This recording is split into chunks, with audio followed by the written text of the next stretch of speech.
This channel does not promote any violent, harmful, or illegal activities. All content provided by this channel is meant for an educational purpose only.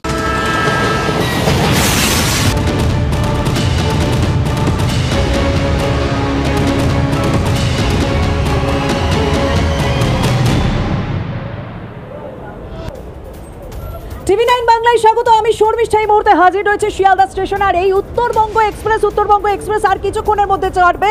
7:40 নাগাদ time রয়েছে। ইতিমধ্যে train প্ল্যাটফর্মে চলে এসেছে, কিন্তু নির্ধারিত সময় ছাড়ে কিনা সেদিকে অবশ্যই আমাদের নজর থাকছে। কিন্তু যে আতঙ্ক এই মুহূর্তে স্টেশনে বা এই ট্রেনের মধ্যে যারা যাত্রী রয়েছে তাদের চোখে মুখে দেখা যাচ্ছে, সেটা স্বাভাবিকভাবেই ভাবাচ্ছে। কারণ সকালে একটা ভয়ানক দুর্ঘটনা, আবার রাতে সেই পথেই তাদের যাতায়াত করতে হচ্ছে। সেদিকে তো অবশ্যই নজর থাকছে। ঘটনাস্থলের আপডেট আপনাদের সামনে তুলে ধরবো। তার পাশাপাশি ট্রেন ঠিকঠাক চলছে কিনা এবং ঠিক কোন গাফিলতিতে এত বড় একটা দুর্ঘটনা ঘটলো যে 15টা মানুষের মৃত্যুর খবর পাওয়া যাচ্ছে, সেদিকেও আমাদের নজর থাকছে।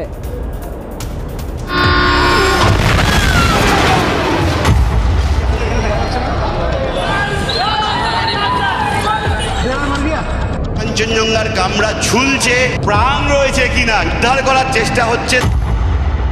एक्सीडेंट हो गया, हम भी चिल्ला रहा था, सब रो रहा था।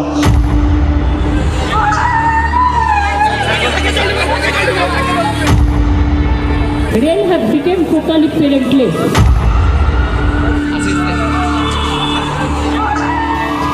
ये पॉलिटिक्स का समय नहीं है।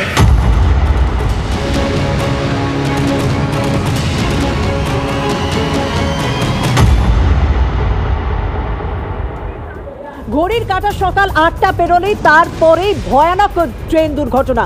কাঞ্চনজঙ্ঘা এক্সপ্রেস, তার পেছনে গিয়ে সজোরে ধাক্কা মারে মালগাড়ি। তারপর কি হচ্ছে সে তো প্রত্যেকটা মুহূর্তের আপডেট আপনাদের সামনে তুলে ধরেছে। কিন্তু এখন কি অবস্থা? আপলাইন কি চালু হলো?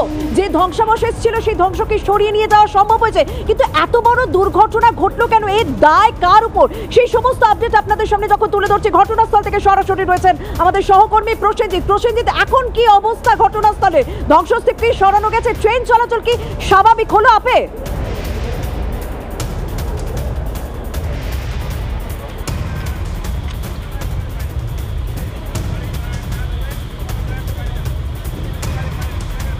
দেখো, এই মুহূর্তের ছবিটা আমি দেখাবো। উদ্ধার কাজ জোর কদমে চলছে। যে এই এলাকার যে রেস্টোর করার যে প্রক্রিয়াটা, সেই প্রক্রিয়াটা চালানো হচ্ছে। একাধিক কামরা কার্যত ধ্বংসস্তূপে পরিণত হয়েছে। সেই সমস্ত লোহার কংক্রিটের কামরাগুলোকে কেটে কেটে সরানো হচ্ছে এবং সরিয়ে একটু একটু করে এগোনো হচ্ছে। 4টে কামরা ছিল কাঞ্চনজঙ্ঘা এক্সপ্রেসের, সেই কামরাগুলোকে কেটে কেটে সরানো হচ্ছে। অন্যদিকে একাধিক মালগাড়ির কামরা যেগুলো লাইনচ্যুত হয়ে পড়েছে। আমি দেখাবো কাঞ্চনজঙ্ঘা এক্সপ্রেসের সেই কামরা, যে কামরাটা জেনারেল কোচ ছিল এবং কার্যত উল্টে গিয়েছিল। এই এলাকা ধরেই কিন্তু একাধিক কামরাগুলোকে রেল লাইন থেকে তুলে নিয়ে এই এলাকাগুলোতে রাখা হচ্ছে। তার কারণ এই রেল ট্র্যাকটাকে স্বাভাবিক করার প্রক্রিয়াটা করতে হচ্ছে। তবে রেলকর্তারা জানাচ্ছেন আগামীকাল সকালের আগে এই পদ্ধতিটা সম্পন্ন হবে না, তার কারণ বেশ কিছুটা সময় লাগবে। এই এলাকায় এই রেস্টোরেশন করার পাশাপাশি রেলওয়ে সেফটি কমিশনাররা আসবেন, তারা পরীক্ষা করে দেখবেন ঘটনাস্থল এবং উপরের যে বিদ্যুতের লাইন, যে বিদ্যুৎ ওভারহেডের মাধ্যমে এই ইঞ্জিনগুলো এখন চলে, সেই লাইনগুলো কার্যত দুমড়ে মুচড়ে ছিঁড়ে গিয়েছে। ফলে সব মিলিয়ে কিন্তু এটা আরও বেশ কিছুটা সময় লাগবে মনে করা হচ্ছে এবং রাত পেরিয়ে আগামীকাল দুপুর নাগাদ স্বাভাবিক হলেও হতে পারে। তবে তৎপরতার সঙ্গে ধ্বংসস্তূপ সরানোর কাজ চলছে, কারণ প্রাথমিক কাজ হচ্ছে রেল লাইনটাকে পরিষ্কার করা, যত দ্রুততা সম্ভব ট্রেন চলাচল স্বাভাবিক করা। সেকেন্ড প্রশ্ন এই মুহূর্তে, যে এত বড় যে ঘটনা ঘটলো এর দায় কার? ছুটিটা কোথায় ছিল যেখানে এক ধাক্কায় 15টা মানুষের মৃত্যু হলো? সিগন্যালিং ছুটি, ঠিক কি কারণ? আমার সহকর্মী সিজার মন্ডল এই মুহূর্তে শিয়ালদা স্টেশন থেকে আমার সঙ্গে রয়েছেন। সিজার, সব থেকে বড় প্রশ্ন, এই ঘটনার দায় কার? কি কারণে এত বড় দুর্ঘটনা? দেখো, ঘটনা প্রবাহ যদি রাখো, যে মুহূর্তে দুর্ঘটনা ঘটলো তার কিছুক্ষণ পরেই রেলের তরফে দাবি করা হলো মালগাড়ির চালক সিগন্যাল ওভারশুট করেছেন, অর্থাৎ সিগন্যাল উপেক্ষা করে বেরিয়ে গেছেন। কিন্তু বাস্তবে পরবর্তীতে দেখা গেল সিগন্যাল ওভারশুটের ঘটনা ঘটেনি। তার কারণ হচ্ছে এই দুর্ঘটনা ঘটেছে রাঙাপানি স্টেশন ছাড়ার পরে। রেলের ইন্টারনাল যে কমিউনিকেশন সেখানে দেখা যাচ্ছে রাঙাপানি স্টেশনে ভোর 5:50 থেকে কোনো ধরনের স্বয়ংক্রিয় সিগন্যালিং ব্যবস্থা কাজ করছিল না। 8:27 কাঞ্চনজঙ্ঘা এক্সপ্রেস তারাও পেপার ক্লিয়ারেন্স নিয়ে যায়। 8:42 এই মালগাড়িও পেপার ক্লিয়ারেন্স নিয়ে এগোয়। এরপরে স্টেশন কি নিজ বাড়ি, তারপরে রানীপাত্র, তারপর চটেরহাট। আরও স্পেসিফিক্যালি বলতে গেলে চটেরহাট আর রানীপাত্রর মধ্যে এই দুর্ঘটনা ঘটেছে। এবং পরবর্তীতে রেলের ইন্টারনাল কমিউনিকেশন থেকে জানা যাচ্ছে যে রানীপাত্র স্টেশনের স্টেশন ম্যানেজার বা স্টেশন মাস্টার তিনি কাঞ্চনজঙ্ঘা এক্সপ্রেস এবং এই মালগাড়ির চালক দুজনকেই পেপার ক্লিয়ারেন্স দিয়েছিলেন। তার অর্থই হচ্ছে স্বয়ংক্রিয় সিগন্যালিং ব্যবস্থা কাজ করছিল না, তাহলে ওভারশুট করার কোনো প্রশ্নই থাকে না। তাহলে রেলের যে তত্ত্ব যেটা মালগাড়ির চালককে দোষারোপ, সেটা কিন্তু দোষারোপ করার জায়গাটাই খারিজ হয়ে যায়। একদম ঠিক। এই জায়গাতে রেল বোর্ডের পক্ষ থেকে প্রাথমিকভাবে কি বলা হলো যে মালগাড়ির চালক তিনি সিগন্যাল ভেঙেছেন, অর্থাৎ যার মৃত্যু হয়েছে তার উপর দায় চাপিয়ে দেওয়া। পরে তো আরেক রকম তথ্য এলো যে সকাল থেকে ওই লাইনে স্বয়ংক্রিয় সিগন্যালিং সিস্টেমই ছিল না, যে কারণে আগের ট্রেনগুলোকে পেপার মারফত সিগন্যালিং ক্লিয়ারেন্স দেওয়া হয়েছে। দেখেছেন তো এত বড় গাফিলতি, কোথাও তো একটা সমস্যা ছিল। এই প্রশ্নগুলোই কিন্তু বারবার উঠতে থাকে। আজ রেলমন্ত্রী, কেন্দ্রীয় রেলমন্ত্রী অশ্বিনী বৈষ্ণব ঘটনাস্থলে গিয়েছেন, উত্তরবঙ্গ মেডিকেল কলেজে গিয়েছেন। তিনি এই রেল দুর্ঘটনা সম্পর্কে, এই ট্রেন দুর্ঘটনা সম্পর্কে কি বলছেন একবার শোনা যাক। कमिश्नर रेल सेफ्टी के द्वारा जो इंक्वायरी होती है वो इंक्वायरी भी आरंभ हो गई है। सारे डेटा, सब डेटा पॉइंट्स, डेटा लॉग सब कंप्लीट देखा जा रहा है और हमारा सारा फोकस अभी रेस्क्यू और रेस्टोरेशन पे है। क्या लग रहा है? कमिश्नर रेल सेफ्टी की इंक्वायरी के बाद में ही पता चलेगा, अभी कुछ भी कहना उचित नहीं है। डिस्ट्रिक्ट एडमिनिस्ट्रेशन ने 8 कैजुअलिटी बताई है।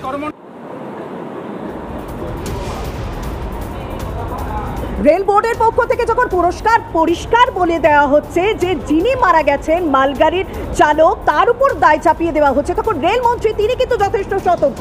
তিনি সতর্ক হয়ে কি বলছেন, আগে তদন্ত হবে, তারপর ঘটনার কারণ জানা যাবে। আজ মুখ্যমন্ত্রী, প্রাক্তন রেলমন্ত্রী মমতা বন্দ্যোপাধ্যায় তিনিও পৌঁছে গিয়েছিলেন উত্তরবঙ্গ মেডিকেল কলেজে। সেই উত্তরবঙ্গ মেডিকেল কলেজে আহতদের সঙ্গে দেখা করার পর রেলের যাত্রী সুরক্ষা নিয়ে কি প্রশ্ন তুলেছেন একবার শুনুন। Nothing has been done so far. Newly, whatever the new metros and railway station are coming, it is because of my time. Just see the 2020 vision. I gave money for everything. Nothing is new. I started so many things, but I'm sorry, only they are showing Vande Bharat का नाम पे इतना publicity हुआ है. लेकिन where is Duronto? Because after Rajdhani, Duronto was the latest सबसे ज्यादा speed में चल रहा था, लेकिन अभी चुनाव का टाइम में पता गया 4 वंदे भारत इसमें नहीं चलता। अभी तो पैसेंजर को एम्यूनिटी भी बंद हो गया, कुछ नहीं हुआ है। Total rail department is facing the negligence, total is facing the negligence and carelessness of the government. That's why I feel that they must protect property. উত্তরবঙ্গে ভয়াবহ ট্রেন দুর্ঘটনা, সেই উত্তরবঙ্গেরই আর কিছুক্ষণের মধ্যে এই উত্তরবঙ্গ এক্সপ্রেস রওনা দেবে। স্বাভাবিকভাবে যারা যাত্রী রয়েছেন, যারা এই উত্তরবঙ্গ এক্সপ্রেসে কর্মী রয়েছেন, রেল কর্মীরা রয়েছেন, তাদের চোখে মুখে আতঙ্ক রয়েছে। হ্যাঁ, তাদের সঙ্গে তো অবশ্যই কথা বলবো। তবে উত্তরবঙ্গ মেডিকেল কলেজে আজ সকাল থেকে যে তৎপরতার ছবি দেখেছি, চিকিৎসকরা তারা মেডিকেল টিম গঠন করে সর্বতোভাবে সাহায্য করেছেন। যারা আহত হয়েছেন তাদেরকে সেখানে আজ পৌঁছে গিয়েছিলেন কেন্দ্রীয় রেলমন্ত্রী, প্রাক্তন রেলমন্ত্রী, মুখ্যমন্ত্রী মমতা বন্দ্যোপাধ্যায়। সেখানকার পরিস্থিতি এই মুহূর্তে তুলে ধরবেন আমাদের সহকর্মী সুমন কল্যাণ আমার সঙ্গে রয়েছেন। সুমন কল্যাণ, উত্তরবঙ্গ মেডিকেল কলেজের এই মুহূর্তে কি অবস্থা, কি ছবি ধরা পড়ছে?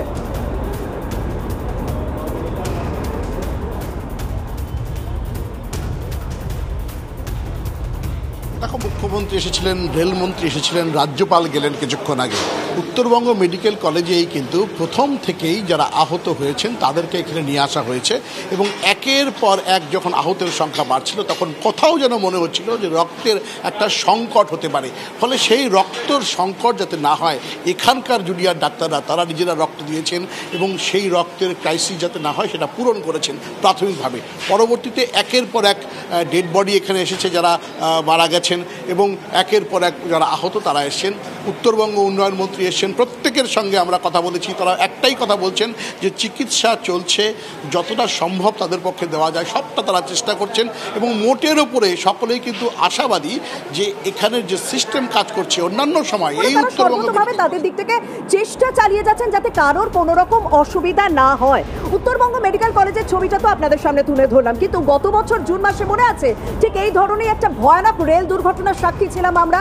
বাহানাগা স্টেশনে করমণ্ডল এক্সপ্রেস ভয়ানক দুর্ঘটনা, সেই ছবি আমরা কেউ ভুলতে পারি না। সেই স্মৃতি এখনো দগদগে অবস্থায় রয়েছে, সেই ক্ষত এখনো পর্যন্ত দগদগে অবস্থা। আর এই বছর জুনে আবারও একটা ভয়ানক ট্রেন দুর্ঘটনা, এবং যখনই ট্রেন দুর্ঘটনা ঘটে তখন একটা কবচ সিস্টেম নিয়ে আমরা আপনাদের সামনে কথা বলি। কি এই কবচ সিস্টেম? এই কবচ সিস্টেম কি আদৌ বাংলায় কোথাও চালু হয়েছে যাতে রেল দুর্ঘটনা এড়ানো যায়? আমার সহকর্মী সায়ন্ত এই মুহূর্তে আমাদের সঙ্গে রয়েছে। সায়ন্ত, আমি সবার প্রথমে জানতে চাইবো কবচ সিস্টেমটা কি, এটা কিভাবে কাজে লাগানো যায়, আর আমার বাংলায় আছে কিনা, কারণ বারবার দুর্ঘটনা আমরা কেউ দেখতে চাই না। দেখো, কবচটা হচ্ছে অ্যান্টি কলিশন ডিভাইস। মূলত ট্রেন যদি কোনো সময় চালক ঘুমিয়েও পড়ে তাহলে কিন্তু নির্দিষ্ট দূরত্বের মধ্যে থাকা দুটো ট্রেন যদি একই লাইনে থাকে তাহলে সেটা আটকে যাবে, অর্থাৎ দুটো ট্রেন মুখোমুখি হলেও সে অনেকটা দূরেই দাঁড়িয়ে যাবে। বাংলায় কিন্তু কোথাও এটা নেই, অর্থাৎ কবচ কোথাও নেই। ১,৫০০ কিলোমিটার, গত 10 বছরে ১,৫০০ কিলোমিটার মাত্র কবচ বসানো হয়েছে গোটা ভারত জুড়ে, কিন্তু বাংলায় বসানো হয়নি। যে লাইনে মূলত সংঘর্ষ হয়েছে আজকে, সেই গুয়াহাটি দিল্লি লাইনেও কবচ নেই। অর্থাৎ কবচ প্রক্রিয়া, যেটাকে বারবার করে বাহানাগা ঘটনার পর চোখে আঙুল দিয়ে দেখানো হয়েছিল, সেই কবচ কিন্তু আজ পর্যন্ত ইনস্টল করতে পারেনি। ৩৫০০ কবচ লাইনে বসানোর কথা হয়েছে আগামী 1 বছরের মধ্যে, যেটা 10 বছরে হলো না, আগামী 1 বছরের মধ্যে কী করে হবে সেটা কিন্তু প্রশ্নচন্দ্রে রয়ে যাচ্ছে। আর সেই জায়গা থেকে কবচ কবে হবে সেটা কিন্তু জাতি নিরাপত্তার বড় প্রশ্নই রয়েছে। একদম সব থেকে বড় প্রশ্ন যে গত 10 বছরে যেটা হলো না, আগামী 1 বছরে কি করে সম্ভব? কেন বাংলায় এখনো পর্যন্ত অ্যান্টি কলিশন ডিভাইস বা কবচ সিস্টেম লাগানো সম্ভব হলো না? কেন বারবার এই ধরনের ভয়ানক ট্রেন দুর্ঘটনা ঘটবে? এটাই তো সব থেকে বড় প্রশ্ন। রাজধানী এক্সপ্রেসের অবসরপ্রাপ্ত লোকো পাইলট তিনি এই প্রসঙ্গে একবার কি বলেছেন শোনা যাক। আইদার কোনো ত্রুটি হয়েছে সিগন্যাল কিংবা অথবা অন্য কিছু, আর ড্রাইভার ওভারশুট করে। লোক খুব কম আছে, বিশেষ করে বারবার বলেছি আমরা যে সেফটি ক্যাডারে কমসে কম যে স্টাফগুলো আছে তাকে সবাইকে ফুলফিল করা হোক। কিন্তু যাই তাই একটা অ্যাক্সিডেন্ট হলে তখন হইচই হয়, হাল্লা হয়, চাল্লা হয়, তারপরে আবার সেই রকমই ওভার ডিউটি করার জন্য একটা অন্য রিজন আছে, যাতে ক্লান্তি হয়ে যেতে পারে। একটা ড্রাইভারের কত লোকো পাইলটের কত সময় চাকরি দেওয়া, এখন সেটা মানছে না। 8 ঘন্টার বেশি করানো উচিত নয়, কিন্তু আপনি অবাক হয়ে যাবেন রেলের ড্রাইভার মিনিমাম 10 ঘন্টা, ম্যাক্সিমাম 12 ঘন্টা, আর তারপরে ও চালাতেও কোনো ব্যাপার নেই, আর ও চলে যায়। একসময় রেলমন্ত্রীর দায়িত্বে ছিলেন মুখ্যমন্ত্রী মমতা বন্দ্যোপাধ্যায়, এবং তার সময় নাকি এই কবচ সিস্টেম বিষয়টি নিয়ে আসা হয়। তিনি এই কবচ সিস্টেম সম্পর্কে কি বলছেন একবার শুনে নিন তো। অ্যান্টি কলিউশন ডিভাইস আমি যখন রেল মিনিস্টার ছিলাম তখন করেছিলাম। এটাকে আবিষ্কার করে প্রত্যেকটা ট্রেনে লাগানো হয়েছিল, যদি ড্রাইভারও ঘুমিয়ে পড়ে অ্যালার্ম দেবে, দুটো ট্রেন কাছাকাছি চলে আসলে আটকে দেবে, এরকম নানা রকম সিগন্যালিং সমস্ত। সুতরাং ওরা ওদের ভাষায় প্রত্যেকটা জিনিস, ভাতটাকে এখন কেউ ভাত বলবে, কেউ রাইস বলবে, কেউ চাল বলবে, কেউ আবার আরো কিছু নতুন ভাষা যুক্ত করতে পারে, সেটা তার নিজের ব্যাপার। মমতা বন্দ্যোপাধ্যায়ের বক্তব্য তো শুনলেন, কিন্তু কেন্দ্রীয় রেলমন্ত্রী অশ্বিনী বৈষ্ণব তাকেও তো এই প্রশ্নের মুখোমুখি হতে হয়েছিল। এই অ্যান্টি কলিশন ডিভাইস কেন বসানো হলো না, কেন কোথায় গাফিলতি রয়ে গেল, তিনি কি বলছেন একবার শোনা যাক। ये पॉलिटिक्स का समय नहीं है, अभी सारा फोकस होना चाहिए रेस्क्यू और रेस्टोरेशन पे। पैसेंजर सेफ्टी के लिए बहुत बड़ा फोकस है, कंप्लीट फोकस है, जैसा आप स्वयं जानते भी हैं। मैं इसके बारे में बाद में डिटेल में चर्चा करूंगा। আমরা অশ্বিনী বৈষ্ণব বক্তব্য শুনলাম, কিন্তু উত্তরবঙ্গ ট্রেন পরিষেবার এখন কি পরিস্থিতি, সেই পরিস্থিতি অবশ্যই আমাদের সামনে তুলে ধরবেন আমাদের সহকর্মী রামপুরহাট থেকে রয়েছেন, তার সঙ্গে কথা বলবো। তবে যে অবস্থা দেখলেন যে ঠিক নির্ধারিত সময় কিন্তু উত্তরবঙ্গ ট্রেন শিয়ালদা স্টেশন ছেড়ে গেল, কারণ আমরা দেখেছিলাম যে বিকল্প একটি রুটের ব্যবস্থা করা হয়েছে, বিকল্প রুট দিয়ে চালানো হবে। তবে আমরা দেখতে পাচ্ছি যে শিয়ালদা স্টেশন থেকে নির্ধারিত সময়, আমার ঘড়িতে 7টা 42 বেজেছে, সেই 7টা 42, যদিও ট্রেনের টাইম 7টা 40, মাত্র 2 মিনিটের মধ্যে কিন্তু আমরা দেখলাম যে শিয়ালদা স্টেশন ছেড়ে গেল উত্তরবঙ্গ এক্সপ্রেস। যদিও যাত্রীদের চোখে মুখে, রেলকর্মীদের মুখে চোখে মুখে একটা আতঙ্ক ছিল যে যেহেতু সকালে এই দুর্ঘটনা, তারপর রাতেই তাদের সেই একই পথে যাতায়াত করতে হবে, স্বাভাবিকভাবেই তারা একটা ভয়ানক অভিজ্ঞতার ভয়ানক স্মৃতিকে যেন সামনে নিয়ে তারা এগিয়ে চলেছেন স্বাভাবিকভাবেই। এটা সব থেকে বড় প্রশ্ন যে যাত্রীর সুরক্ষার কথা কি কেউ ভেবেছে, রেলকর্মীদের সুরক্ষার কথা কি কেউ ভেবেছে, না হলে বারবার এই দুর্ঘটনা ঘটছে কেন, গাফিলতি কার, এটাই সব থেকে বড় প্রশ্ন। আমরা শিয়ালদা স্টেশনের ছবি এই মুহূর্তে আপনাদের সামনে তুলে ধরছি যে উত্তরবঙ্গ এক্সপ্রেস ইতিমধ্যেই স্টেশন থেকে ছেড়ে বেরিয়ে যাচ্ছে শিলিগুড়ির উদ্দেশ্যে।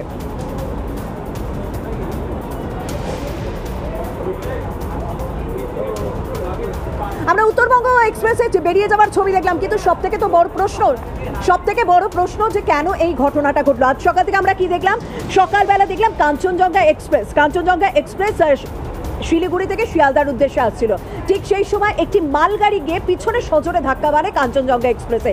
সব থেকে বড় প্রশ্ন যে একই লাইনে দুটো ট্রেন এলো কি করে, গাফিলতি কার? তখনই কোথাও একটা রেল বোর্ডের পক্ষ থেকে আগাম জানিয়ে দেওয়া হলো যার মৃত্যু হয়েছে, মালগাড়ির চালক যার মৃত্যু হয়েছে, তার ওপরে এই ঘটনার দায় চাপিয়ে দেওয়া হলো। কিন্তু পরে দেখা যাচ্ছে না, সমস্যা তো কোথাও একটা সিগন্যালিং সিস্টেমে। সকাল থেকে ওই লাইনে স্বয়ংক্রিয় সিগন্যালিং সিস্টেম চালুই ছিল না। সেটাই তো সব থেকে বড় প্রশ্ন, যার মৃত্যু হয়েছে তার উপরে দায় চাপানোর চেষ্টা করলো রেল। এই প্রশ্নগুলো যখন উঠছে, কিন্তু এখন রেলের পরিষেবা কতটা স্বাভাবিক হয়েছে, অন্যান্য স্টেশনের অন্যান্য ট্রেনের কি ছবি? আমাদের রামপুরহাট থেকে সহকর্মী আমাদের সঙ্গে রয়েছেন, রামপুরহাটের পরিস্থিতি অবশ্যই জানতে চাইবো। রামপুরহাটের ছবিটা আমাদের যদি তুলে ধরো, সব ট্রেন কি ঠিকঠাক টাইমে চলছে? দেখো, একেবারেই অন্যান্য সমস্ত ট্রেন কিন্তু নির্ধারিত সময়ে চলছে। যদিও এই কাঞ্চনজঙ্ঘা যেই ট্রেনটি আজ সকালে দুর্ঘটনার কবলে পড়েছে, সেই ট্রেনটি কিন্তু 9 ঘন্টা দেরিতে চলছে। এই যে রামপুরহাট স্টেশন, সেই ছবিটা একবার দেখাবার চেষ্টা করব। রামপুরহাট স্টেশনের এখানে কিন্তু মেডিকেল টিম তারা রয়েছে, মেডিকেল ক্যাম্প করা হয়েছে। এই মেডিকেল ক্যাম্পে যাতে কোনো যাত্রী যেই কাঞ্চনজঙ্ঘা এক্সপ্রেস থেকে এসে যাতে অসুবিধার কবলে না পড়ে, বা যদি কেউ অসুস্থ হয়ে পড়ে এই স্টেশনে আসার পর হঠাৎই, সে কারণে কিন্তু এই মেডিকেল টিম এখানে রয়েছে, এখানে ডাক্তার রয়েছে। এই ছবিটা একবার দেখাবার চেষ্টা করব। পাশাপাশি হুইল চেয়ারের ব্যবস্থা করা হয়েছে। শুধু যে এই মেডিকেল টিম গঠন করা হয়েছে, এখানে ডাক্তারবাবুরা রয়েছে সেমনটা কিন্তু নয়।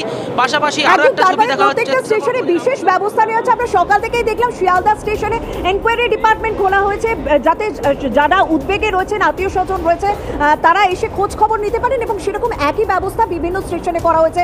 মালদা, রামপুরহাটের সব জায়গায় করা হয়েছে। এমনকি বিশেষ মেডিকেল টিমও কিন্তু এই বড় বড় স্টেশনগুলিতে ব্যবস্থা রাখা হয়েছে। আমরা এই সংক্রান্ত খবরের দিকেই নজর রাখবো। তবে সময় হয়েছে একটা বিরতি, ফিরে আসছি বিরতির পর, সঙ্গে থাকুন।